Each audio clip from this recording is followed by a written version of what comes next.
whole hurricane has been obviously something that nobody would have chosen on any level. Right. Can you maybe take us a little bit behind the scenes about sort of how this evolved and how the decision making happened? You know, what sort of conversations happened among key players and that kind of stuff? There's three principal players. Of course, the McCain campaign is one. The other is something called the host committee, the local host committee, which did up most of the preparations as to logistics, security, infrastructure, fundraising, and of course the RNC Committee on Arrangements. And there's a cabal of people who, once they realized that the hurricane was going to coincide with the convention, immediately began a whole range of discussions saying we got to have a different kind of convention, and they started mapping out contingencies of what this looks like, ranging from basically shut the whole thing down to try to keep some of it on track.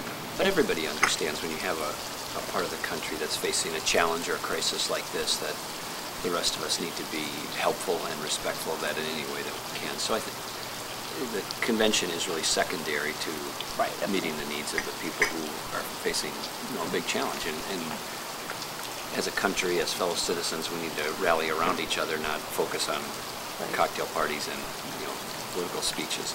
I would be surprised if they resume a normal schedule tomorrow even. First principle here is let's deal with making sure this portion of the country is going to be safe, that the response is appropriate, and let's make sure that priority is not confused with a political festival.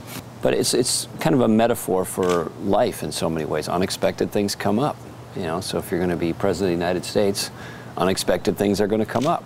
And whether you're Barack Obama or John McCain, there's going to be hurricanes, there are going to be floods, there's going to be tornadoes, there's going to be international crisis, there's going to be unexpected events, and things come up. And so this is no different than what you'll see many times in many other ways over the next 4 years, I think.